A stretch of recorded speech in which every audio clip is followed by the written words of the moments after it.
rode my bike along the same paths and engaged in the same games. We were young and too busy having fun to concern ourselves with gender differences or age hierarchy. My mum was always around. She ran a happy, comfortable home that had a constant aroma of delicious home-cooked meals. When my dad was not working as a deputy head teacher, he would be on call as a retained fireman, slipping away in the dead of night to race to the station. While he fought fires, my mum would anxiously wait for his return. As children, oblivious to our parents' sleepless nights, we revelled in the simple delights of making dens and fishing with nets and jam jars. With 6 mouths to feed, money was tight, but my parents had a strong work ethic and we did not want for anything. Through my eyes, it was the perfect childhood. It was a joyful and carefree time, but everything changed shortly after my 7th birthday. My dad secured his first head teacher post in East Grinstead, West Sussex, and we relocated as a family. I travelled with my mum and younger siblings on the train, while Dom and my dad made the day-long journey in the car. I was excited about the train, seeing my new house and meeting new people.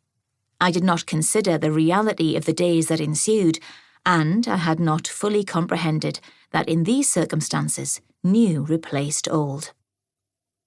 It was January when I started my 2nd primary school. The playgrounds were allotted to different year groups, and I was isolated from my brothers. It was my first real experience of being alone. A bell rang, and I made my way towards the building.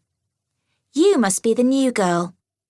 An older girl appeared at my shoulder, her face framed by her fleecy hood.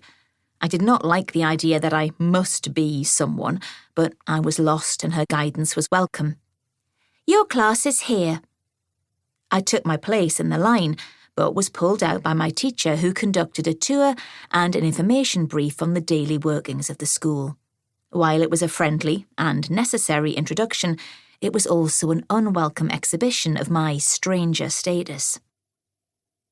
My classmates were a wave of smiling faces, and questions rained down on me, but we spoke a different language. My accent, forged in the mining towns of the northeast, was comical to my new contemporaries. In contrast, I associated their dialect with wealth and superiority. We were seated in groups of 6. An equal mix of girls and boys toiled at steely grey rectangular tables, and I was grateful for the mathematics problems that distracted my company. I did not enjoy the subject, but the familiarity provided a safe haven and I welcomed it. It was late morning before I summoned the courage to ask a question. "I'm clamming. What time is bait?" Glances fired across the table. There were shrugs, raised eyebrows, puzzled faces, and barely suppressed amusement. Leaning in, a girl who had told me her name 3 times spoke for the group. "Sorry, but you talk very fast. Could you say that again?" "Oh, right, sorry. What time do you have your bait?" "What time do we what?"